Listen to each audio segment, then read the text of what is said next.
Nuestro Dios en su esencia es un Dios que envía.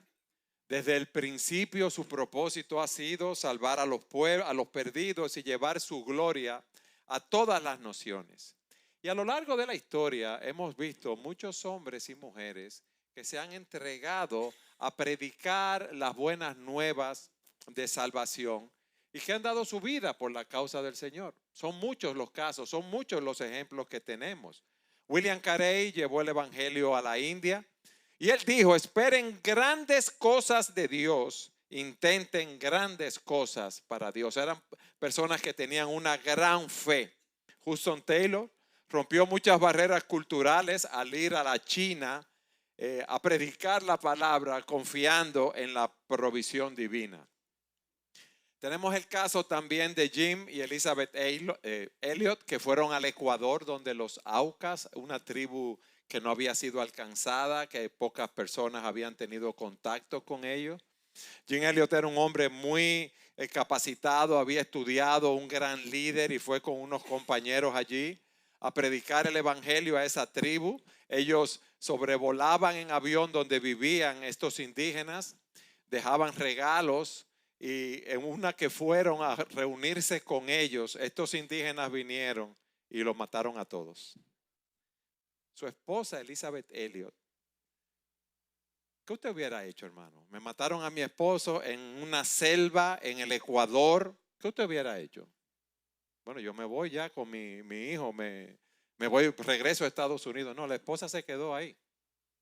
Y un tiempo después, unas mujeres que habían salido de esa tribu, ella fue a verlas 3 días de camino para ministrarle, predicarle el evangelio. Lo hizo. Esas mujeres volvieron a su tribu, predicaron el evangelio y esas personas fueron salvas. Hermanos, qué sacrificio, qué deseo de llevar el mensaje del evangelio. Hay que tener una gran convicción. Ahora, esa convicción viene a nosotros porque Dios es un Dios misionero.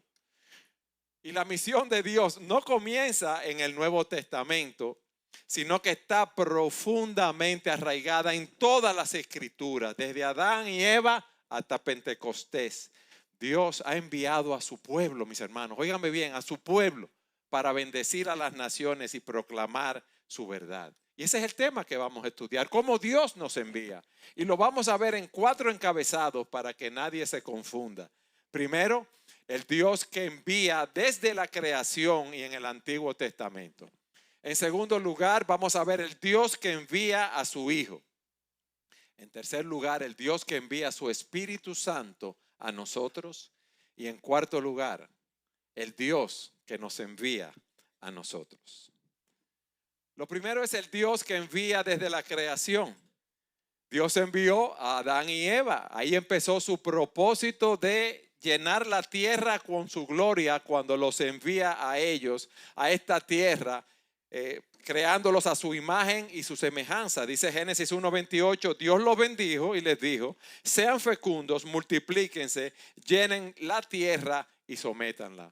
Pero ellos pecaron y fruto de ese pecado fueron apartados de Dios. Pero la intención de Dios no es frustrada. ¿Por qué? Porque Dios le prometió redención. Génesis 3:15, pondré enemistad entre tú y la mujer, y entre tu simiente y su simiente. Él te herirá en la cabeza y tú lo herirás en el talón.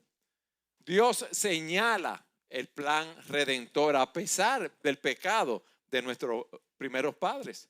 Luego Dios envía a Noé. En medio de la corrupción que había en esa época, viene Noé como un pregonero de justicia, predicando salvación en ese sentido. ¿Y para qué lo hace Dios? Para preservar a la humanidad y la creación. Y Él da un nuevo comienzo bajo su pacto. Ellos fueron preservados del diluvio, ellos fueron salvos.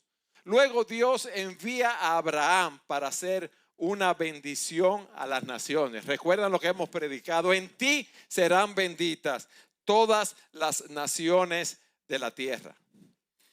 Lo va a hacer a través de un pueblo de Israel que fue apartado para Dios para ser una comunidad, un reino de sacerdotes santos para Dios. Luego Dios envía a Moisés para liberar a Israel, que estaba en la esclavitud en Egipto, prefigurando la liberación espiritual que vendría en Cristo.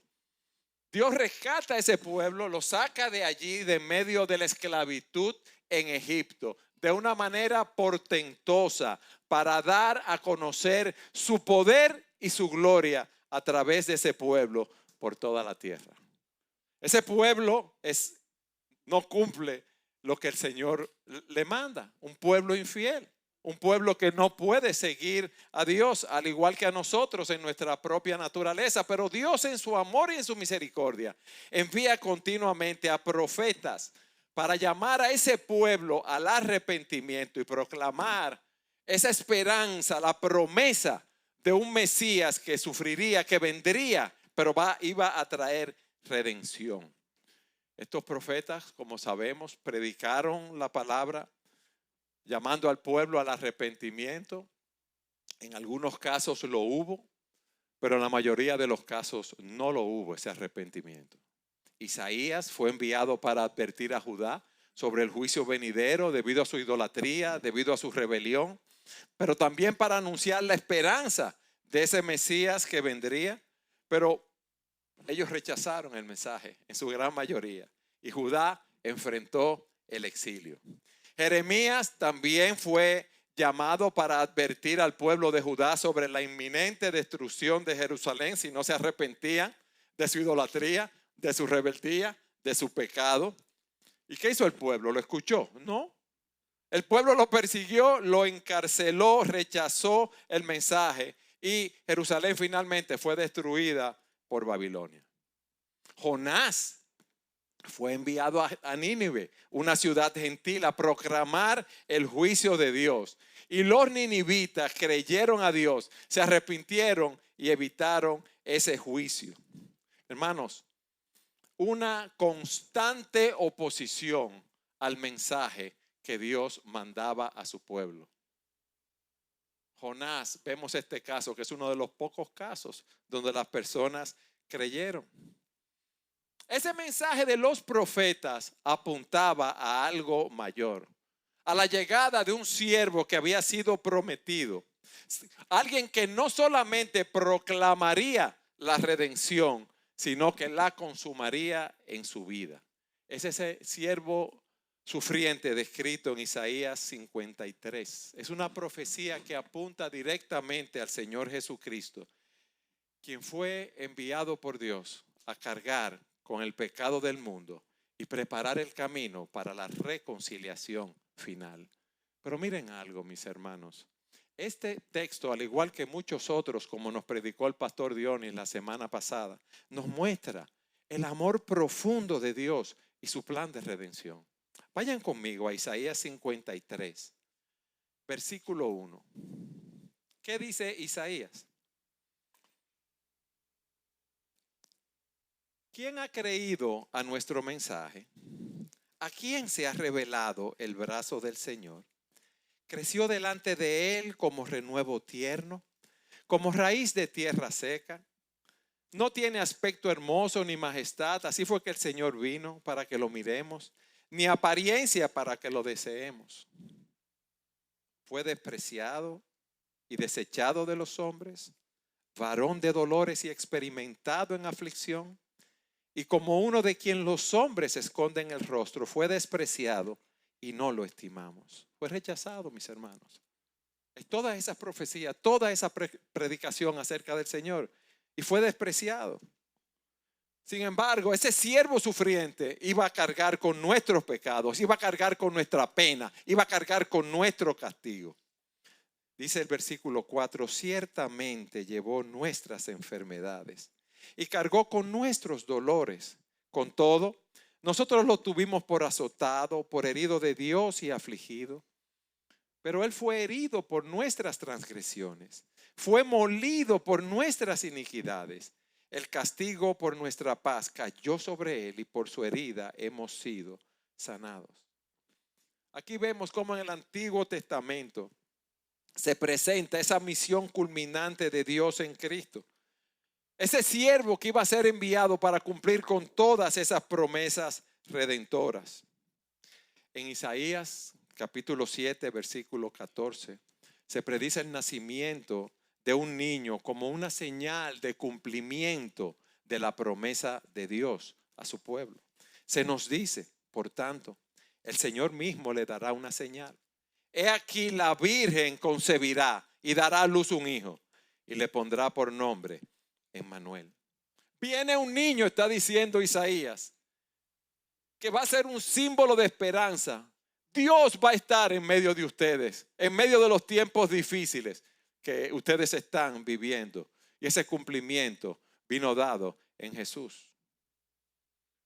En Mateo capítulo 1, versículo 23, cuando José sabe que María está embarazada por el poder del Espíritu Santo, quiere dejarla en secreto para no hacerle daño. Se le aparece un ángel y le dice: he aquí, la virgen concebirá y dará a luz un hijo, y le pondrán por nombre ¿cómo?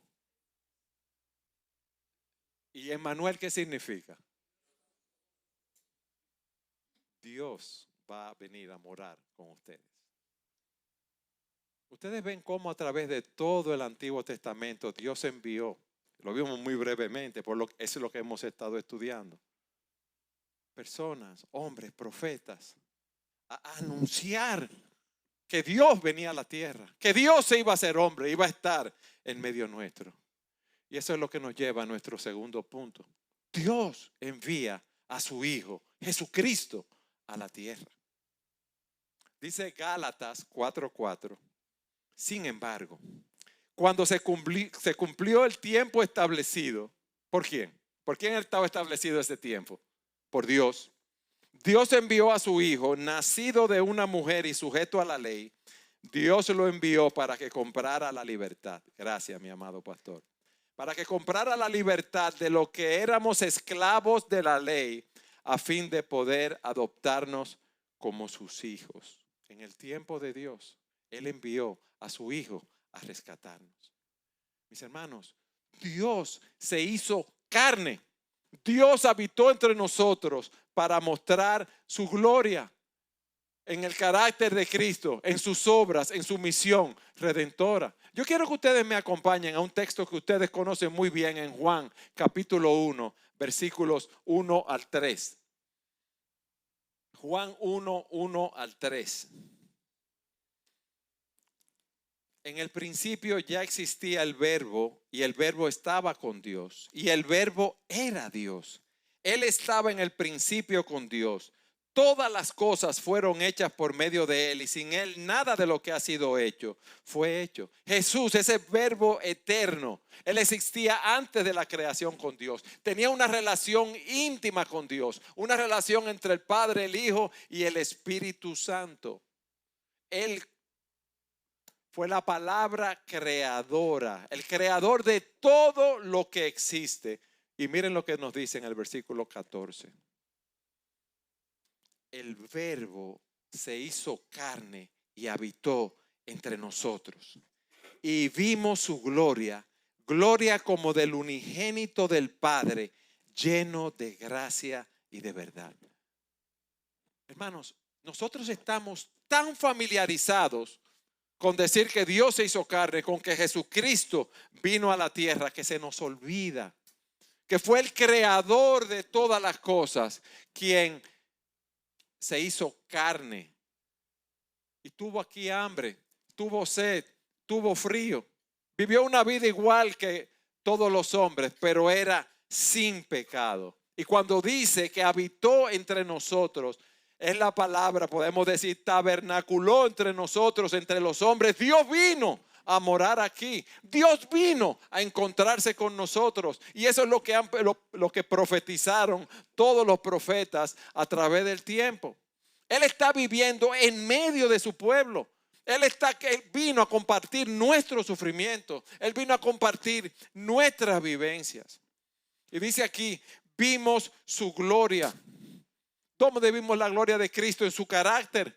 en sus milagros, en su amor y especialmente en la muerte en la cruz y en su resurrección y ascensión a los cielos. Dios vino, mis hermanos, lleno de gracia y de verdad. Vino a mostrarnos el camino al Padre. Él se entregó por amor a nosotros. Cristo vino a buscar y a salvar lo que se había perdido. ¿Y cómo lo recibimos nosotros, mis hermanos? ¿Con las manos abiertas? No. Dice Juan 1:11, a los suyos vino y los suyos no los recibieron. Ese que cumplía todas las promesas mesiánicas, ese que estaba esperando supuestamente el pueblo, vino y no los recibieron. Conociendo Israel todas las profecías, no los recibieron, no lo conocieron. El Señor fue como una raíz de tierra seca. El Señor fue rechazado por su pueblo. Los líderes le hicieron una gran oposición. ¿Y qué fue lo que dijeron cuando estaba siendo juzgado? Crucifícalo, crucifícalo. Eso fue lo que dijeron de Cristo. ¿Y cuál fue la razón de ese rechazo? Lo que nos dice Juan capítulo 3, versículos 19 y 20. Y este es el juicio, óigame bien, que la luz vino al mundo y los hombres amaron más las tinieblas que la luz, pues sus acciones eran malas. Porque todo el que hace lo malo odia la luz y no viene a la luz para que sus acciones no sean expuestas. Mis amados, nosotros por naturaleza somos enemigos de Dios. Por naturaleza estamos muertos en delitos y pecados. Somos esclavos del pecado. Y Cristo tuvo que venir y morir en la cruz del Calvario para llevarnos a Él. Y eso fue lo que Él hizo, dejar su trono en los cielos. Él se ofreció como el sacrificio perfecto por los pecados. Recuerden que en esa época los sacerdotes tenían que estar continuamente haciendo sacrificios por los pecados de las personas. Pero aquí nos dice la Escritura que Cristo se presentó una sola vez y para siempre para quitar el pecado mediante su propia muerte en sacrificio. Una sola vez y para siempre. Y ese sacrificio consumó lo que los profetas habían anunciado y lo que los sacrificios del Antiguo Testamento simbolizaban. Mis hermanos, ¿y por qué Él lo hizo? ¿Qué había bueno en nosotros para que Él se humillara de esa manera? ¿Qué había bueno en nosotros para que Él dejara la adoración de los ángeles y se encarnara y viniera a pasar hambre, sed, frío, rechazo, maltrato, latigación, crucifixión? ¿Qué había en nosotros de bueno? Nada. ¿Cuál fue la razón? Su amor por ti, su amor por mí. Fue su deleite en nosotros que lo hizo venir a esta tierra. Él fue enviado por el Padre con una misión divina. El Dios creador, el Dios eterno persistente, Él irrumpió en el tiempo y vino a este planeta por amor a ti y por amor a mí.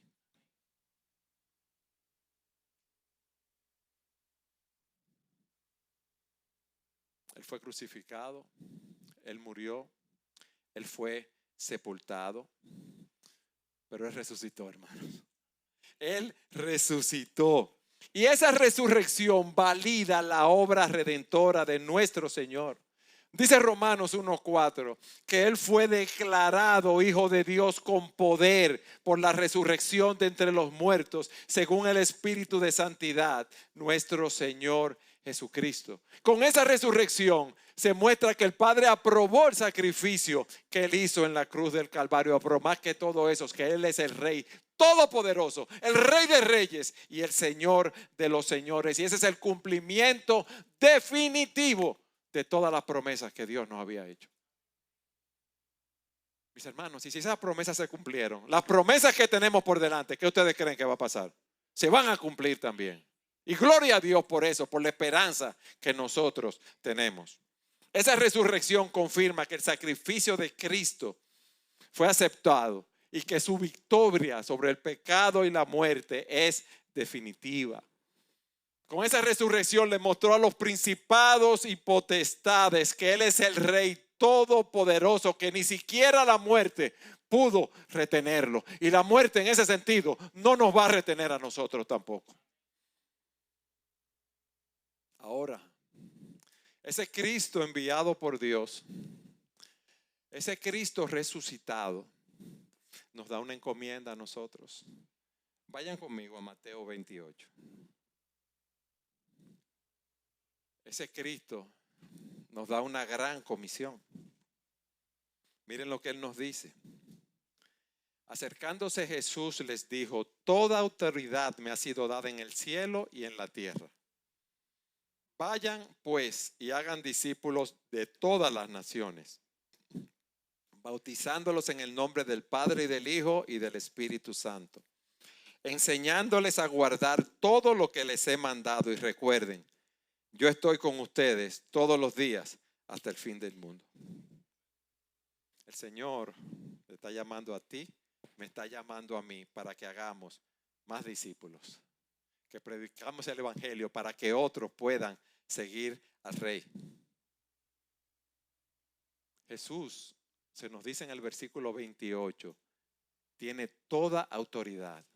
Toda autoridad me ha sido dada en el cielo y en la tierra. Lo primero que Él hace antes de darnos esa comisión es que Él establece su autoridad total.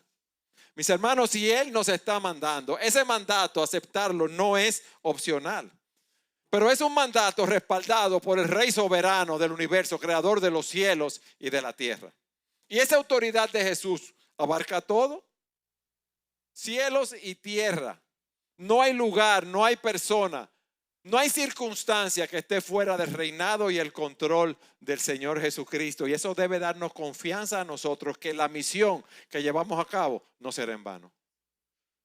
¿Por qué? Porque estamos trabajando para el Rey de Reyes y el Señor de los Señores. Y por eso podemos salir a predicar este mensaje de salvación, porque está respaldado por la autoridad de Jesucristo. Por eso podemos tener confianza en el mensaje del Evangelio. Porque no me avergüenzo del Evangelio, porque es poder de Dios para salvación. Y ese que tiene esa autoridad nos está mandando. Y ese que nos está mandando es el que tiene la autoridad que resucitó de los muertos. Aquel que nos confirma su victoria sobre el pecado, la muerte, y que nos asegura que ese mensaje es digno de confianza. Y la pregunta que tú y yo debemos hacernos es: ¿estamos cumpliendo esa gran comisión?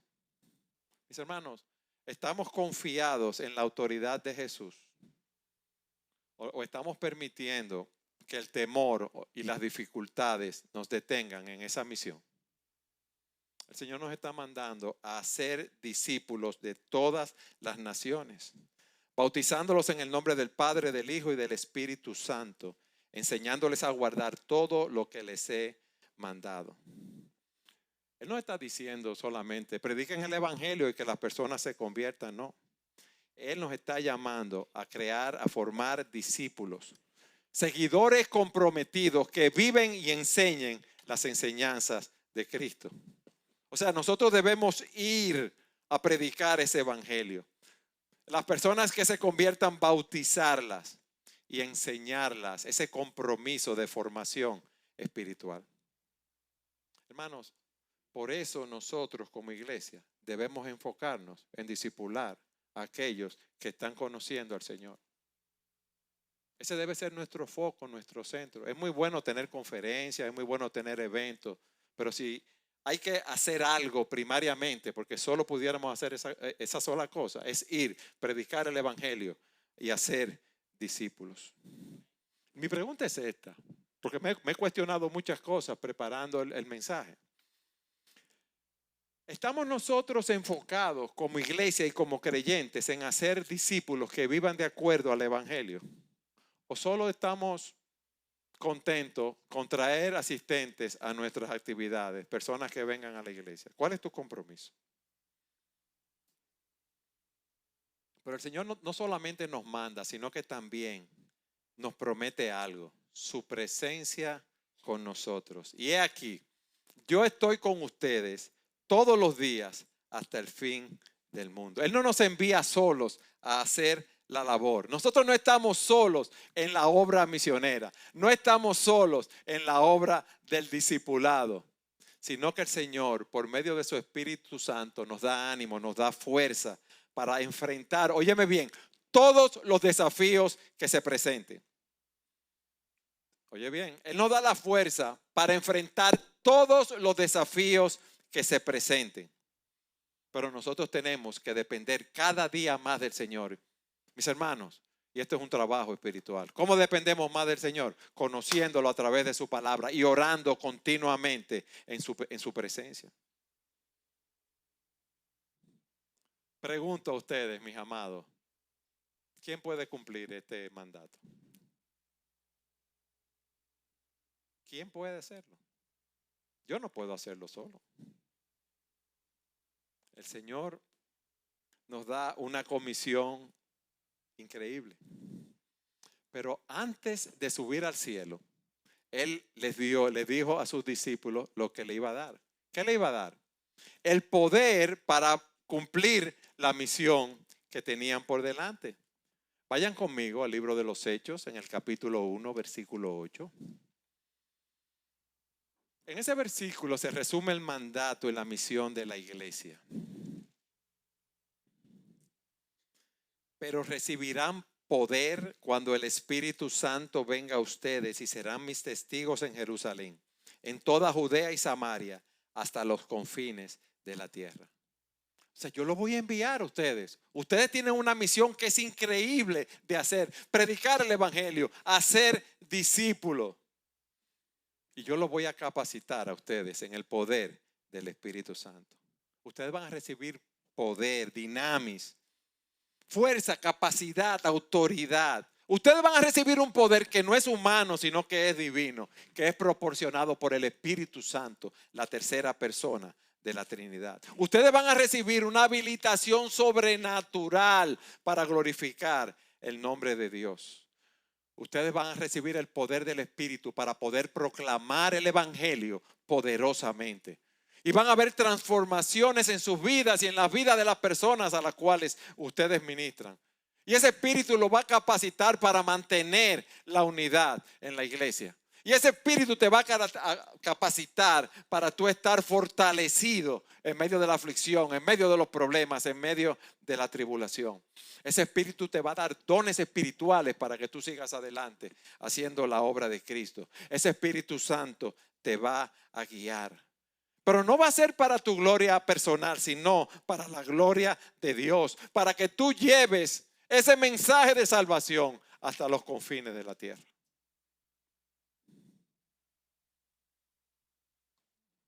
¿Cuándo va a ser? Cuando el Espíritu Santo venga sobre ustedes, le dice el Señor.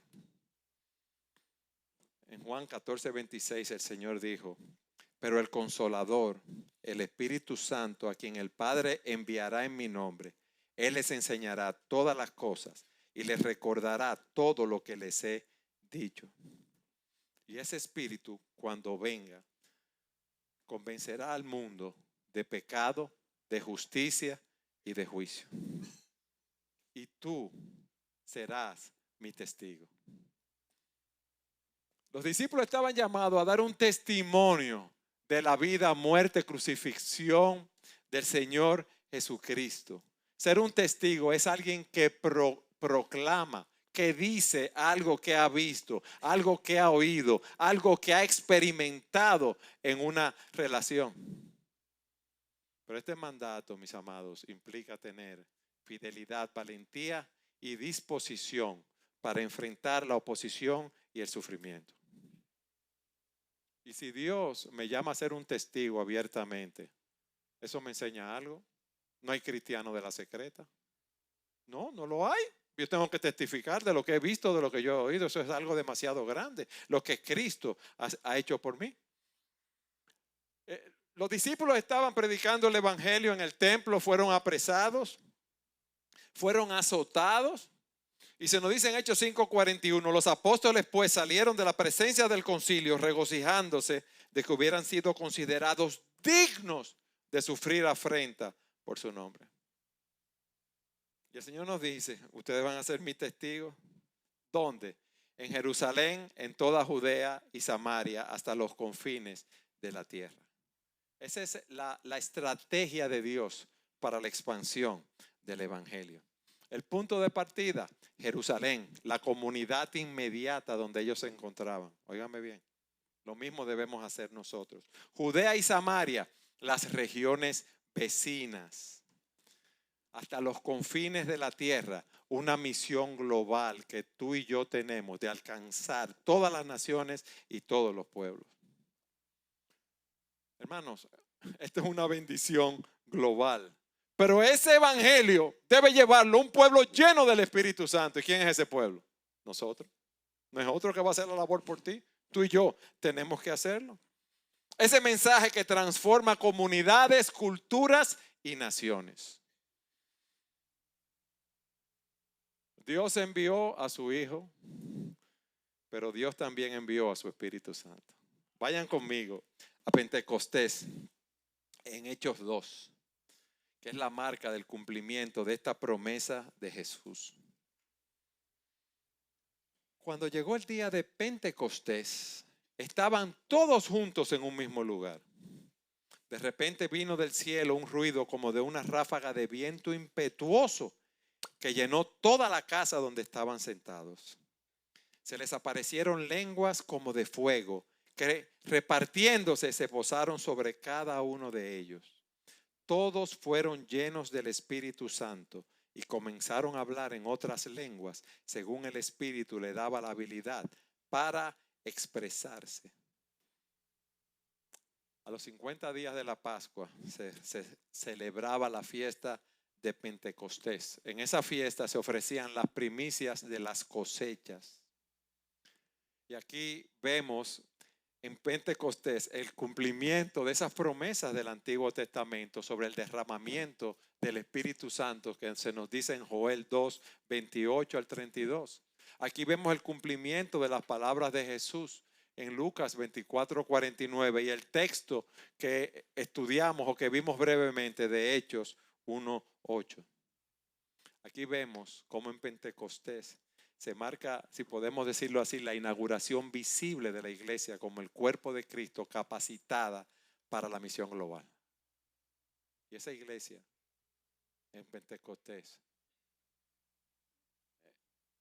es lo mismo que nosotros en el día de hoy. Nosotros tenemos una encomienda. Allí estaban los discípulos y dice que de repente vino del cielo un ruido como de una ráfaga de viento impetuoso que llenó toda la casa. Vino un ruido como de un viento muy fuerte y se les aparecieron lenguas como de fuego que repartiéndose se posaron sobre cada uno de ellos. Lenguas de fuego.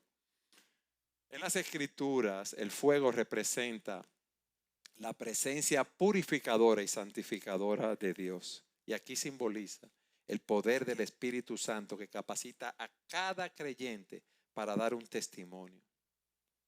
Hermanos, ¿qué nos enseña esto? Que Dios nos ha dado su Espíritu Santo a cada uno de nosotros en el momento de la conversión. Y Dios también nos ha dado dones espirituales. ¿Para qué? Para nosotros proclamar ese mensaje del evangelio, para nosotros discipular a otros, para nosotros colaborar con la expansión del reino de Dios.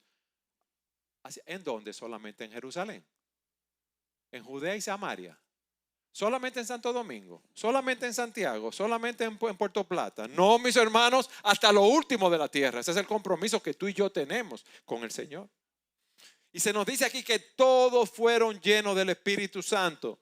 Un acto soberano de Dios para capacitar a los creyentes para la obra que van a hacer, cumpliendo, digo nuevamente, las profecías del Antiguo Testamento.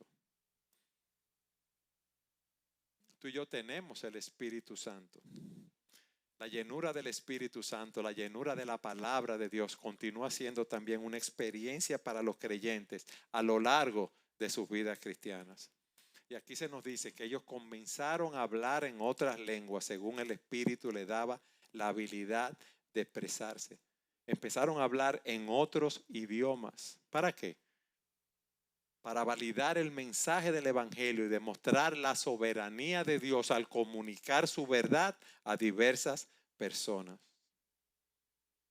Mi hermano, el plan de Dios, miren cómo se ha ido cumpliendo. Y hoy estamos nosotros aquí cumpliendo ese plan de Dios en nuestras vidas. Dice un autor lo siguiente: Jesús ha bendecido a su iglesia poniendo su espíritu en nosotros, es decir, dándonos dones. Esto significa que actualmente vivimos en la era del espíritu y no debemos ver los acontecimientos del libro de los Hechos como algo que vino y se fue. Más bien, lo que ocurrió en el día de Pentecostés tiene un significado permanente. ¿Ustedes saben cuál es? El Espíritu Santo vino y se quedó y mora en nosotros hoy, mis hermanos. Y dice él, el día de Pentecostés es como si un gobernante preparara un acueducto para una ciudad. Y cada vez que se construye una casa en esa ciudad, ¿qué hace el que construye esa casa? ¿Se conecta a qué? A ese acueducto que se hizo. Y dice él, en otras palabras, el día de Pentecostés fue la instalación de la nueva fuente de bendición y el poder de Dios para el beneficio de su pueblo. Y dice, ahora cada persona que se vuelve a Cristo en arrepentimiento y fe tiene acceso a esta gran fuente de poder. La instalación ocurre solo una vez en el momento de la salvación, pero el significado es continuo. Pero le voy a decir otra cosa más. El relato de Pentecostés destaca la llegada del reino de Dios. Pero nosotros en el reino de Dios, ¿tú sabes lo que somos? Un puesto de avanzada. ¿Tú habías pensado en eso? Estamos en una batalla espiritual. Y esta iglesia y todas las iglesias cristianas son puestos de avanzada en ese sentido. Dice él, la iglesia, al igual que una embajada que ofrece un sabor de su país representado, mientras existe en una tierra extranjera, debe dar al mundo una imagen de cómo es el reino de Dios. La embajada dominicana en España da un sabor, enseña cómo es la República Dominicana. Y esta iglesia es una embajada del reino de Dios. Y dice él, y mientras somos como y mientras lo hacemos, o sea que somos una embajada, la gente tiene la oportunidad de maravillarse con los ministerios de misericordia de la iglesia, su mensaje de esperanza y la diversidad de las personas que están aquí. Hermano, qué diferentes somos. Si Cristo no nos hubiera unido, quizás nunca hubiéramos estado juntos. Ustedes no se han dado cuenta cómo en los grupos, en los clubes sociales, cada quien va por el nivel económico, social de ese club, o en los grupos culturales. Aquí no. Aquí hay jóvenes y viejos, ricos y pobres, profesionales, no profesionales, solteros, casados, viudos, divorciados. Hermano, para la gloria de Dios. Dice él, las personas que Dios reunió el día de Pentecostés mostraron al mundo cómo era el rey del reino y mostraron al mundo lo que significaba ser un ciudadano del cielo mientras se vive en la tierra. Estamos nosotros mostrando cómo es el rey del reino.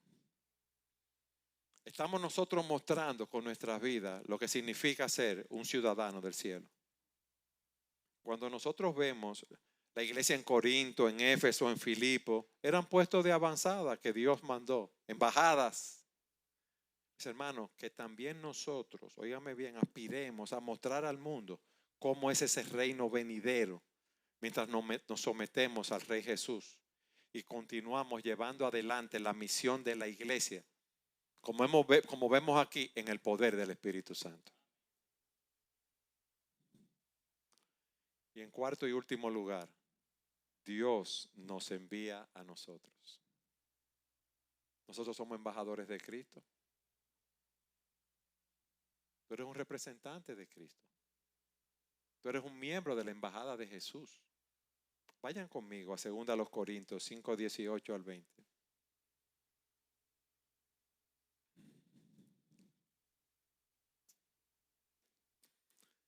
Y todo esto procede de Dios, quien nos reconcilió consigo mismo por medio de Cristo y nos dio un ministerio. ¿Cuál es el ministerio que Él nos dio? El ministerio de la reconciliación, a saber, que Dios estaba en Cristo, en ese Cristo encarnado, reconciliando al mundo consigo mismo, no tomando en cuenta a los hombres sus transgresiones, y nos ha encomendado a nosotros la palabra de qué? De reconciliación. Por tanto, ¿somos qué? Tú eres un embajador de Cristo como esa botella que manda para las embajadas y los consulados. O tú eres un embajador real de Cristo. Tú eres un verdadero creyente. Tú tienes que ser un embajador de Cristo. Tú tienes que representar al Rey de Reyes y al Señor de los Señores.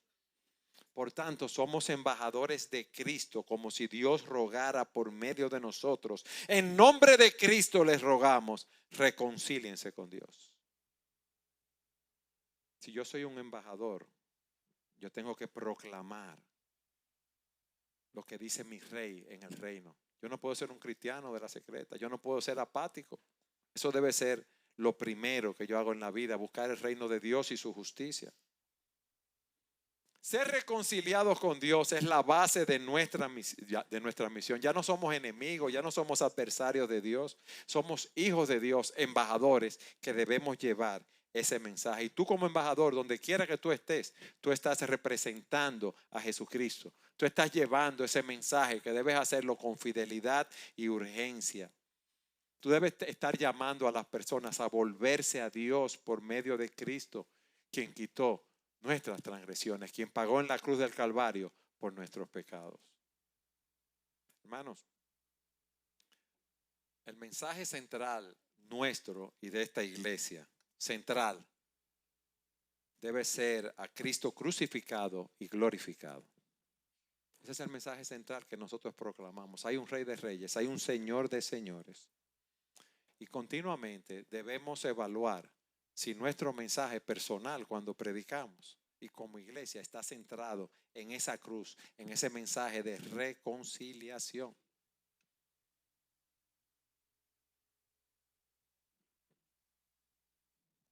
Yo quiero que ustedes vayan conmigo a Romanos capítulo 10, versículo 13 en adelante. Hay una urgencia en proclamar ese mensaje. Hay una urgencia en proclamar el evangelio. Miren lo que dice Romanos 10:13. Porque todo el que invoque el nombre del Señor será salvo. ¿Estamos de acuerdo con eso? Todo el que invoque el nombre del Señor, se arrepiente de sus pecados y confía en Jesucristo para salvación, va a ser salvo. Amén. Está muy flojo ese amén. Ahora, miren lo que dice. ¿Cómo pues invocarán a aquel en quien no han creído? ¿Y cómo creerán en aquel de quien no han oído? ¿Y cómo oirán sin haber quien les predique? ¿Y cómo predicarán si no son enviados? Tal como está escrito, cuán hermosos son los pies de los que anuncian el evangelio del bien, el evangelio de la paz. Esa es la urgencia, mis hermanos, que las personas escuchen el evangelio de Jesucristo para que sean salvos, para que ellos crean. Nosotros debemos dar un testimonio con nuestra vida de la obra que Cristo ha hecho por nosotros. El evangelismo no es solamente una tarea de los pastores, de los diáconos, de los líderes de la iglesia, sino es un compromiso de cada uno de los miembros de la iglesia en el medio en el cual se desenvuelve. ¿Qué tanto estás tú compartiendo el evangelio con aquellos que no conocen al Señor? ¿Qué tanto tú lo estás haciendo? Hermano, la vida es breve. Es como una neblina que va de pronto y se va. Yo tomo una pastilla para el corazón por algo que el médico me recomendó. Y esta mañana me tomé 2 pastillas, creyendo que me iba a mejorar. Hermano, gracias a Dios yo estoy bien. Pero yo me pude haber quedado ahí, me pude haber dado un patatú, como decimos nosotros. ¿Ustedes entienden lo que es eso? Un infarto, un ACV, un accidente en la calle. La vida es breve, hermano. Entonces nosotros debemos predicar ese mensaje del evangelio. Yo dije al inicio que Dios envió a los profetas para proclamar su mensaje. E Isaías tuvo una visión de Dios. Y el Señor le dijo: ¿a quién enviaré? ¿Y quién irá por nosotros? ¿Y qué dijo Isaías? Heme aquí, envíame a mí, Señor. Envíame a mí a hacer tu obra. Envíame a mí a predicar tu evangelio. Envíame a mí a rescatar esos que están camino al infierno. Aquellos que se están perdiendo. Envíame a mí, dice él. Y cada uno de nosotros, hermanos, como Isaías, estamos llamados a proclamar la verdad de Dios. En nuestra comunidad, en nuestro vecindario, con la familia, en el trabajo. Debemos involucrarnos en predicar ese evangelio. Mi pregunta a ti es esta: ¿tú estás disponible para decir hoy: envíame a mí, Señor, yo quiero ir? Yo no quiero ser seducido por las cosas de este mundo. Yo quiero vivir para ti, para tu gloria, porque eso es lo que realmente tiene valor. Pero tú estás dispuesto a presentarte en el altar de Dios como un sacrificio vivo para vivir para su gloria. Una cosa es oír un mensaje: ay, qué bonito, ay, qué bueno, qué bien. Y otra cosa es hacer un compromiso en la presencia de Dios de vivir para el Rey de Reyes y el Señor de los Señores. Para que eso sea una realidad en mi familia. Para que eso sea una realidad en mi trabajo. Para que eso sea una realidad en la iglesia. Para que eso sea una realidad en la sociedad. Mis amados, la sociedad necesita ver la luz de Cristo en nosotros, pero no solamente en palabras, sino también en nuestras acciones, en nuestro testimonio, en nuestras obras de misericordia. Mis amados, Dios es que nos envía y Dios es que nos sostiene en la misión. Como hemos visto, Dios es el iniciador, sustentador de las misiones. Hemos visto cómo desde la promesa a Abraham hasta el cumplimiento en Cristo, hasta el empoderamiento del Espíritu Santo en Pentecostés, es evidente que Él está obrando para reconciliar al mundo en pecado consigo mismo. Isaías dice lo siguiente en el capítulo 46, versículos 9 y 10. Yo soy Dios y no hay otro. Yo soy Dios y no hay nadie como yo, que declaro el fin desde el principio y desde la antigüedad lo que no se ha hecho. Yo digo, dice el Señor, yo digo, óyeme bien, mi propósito será establecido y todo lo que quiero realizaré. Mi propósito será establecido y todo lo que quiero realizaré. Esta misión no depende de nuestra capacidad, hermanos, sino del poder y el propósito de Dios que nos está enviando. Del Dios que nos envía y nos sostiene en cada paso. Dios nos envía, pero Él nos guía, Él nos da su apoyo. Esa gran comisión que vimos nos asegura su autoridad, su mandato y su promesa de estar con nosotros hasta el fin del mundo. Hasta el fin del mundo. Él va a estar con nosotros. Pero tú y yo debemos responder a ese llamado. ¿Tú estás dispuesto a responder a ese llamado? ¿Tú estás dispuesto a decirle: Señor, heme aquí, envíame a mí? Así como enviaste a todas esas personas en el Antiguo Testamento. Y no estoy diciendo que estás llamado al ministerio pastoral ni diaconal. No, envíame a mí a servirte de corazón con los dones que tú me has dado, en el lugar donde tú me has puesto, con la familia que tú me has dado, en el país donde yo me encuentro. Ayúdame, Señor, a poder hacerlo, de vivir para tu gloria. Dice Hebreos 13, 20 y 21. Y el Dios de paz, que resucitó de entre los muertos al gran pastor de las ovejas, mediante la sangre del pacto eterno, los perfeccione, que Él los perfeccione, oígame bien, los perfeccione en todo lo bueno para hacer su voluntad, obrando en nosotros lo que es agradable delante de Él mediante Jesucristo, a quien sea la gloria por los siglos de los siglos. Amén. Esa obediencia, esa confianza es la respuesta que nosotros debemos dar a la gracia de Dios en nuestra vida. Y nuestra confianza en su presencia, en saber que Él está conmigo, no importa lo que pase, no importa lo que venga, es lo que me da la fuerza para perseverar. Y es mi oración que hoy tú respondas a ese llamado de Dios para ti. Si no eres creyente, que te arrepientas de tus pecados y confíes en ese Cristo que fue profetizado, que vino y que volverá.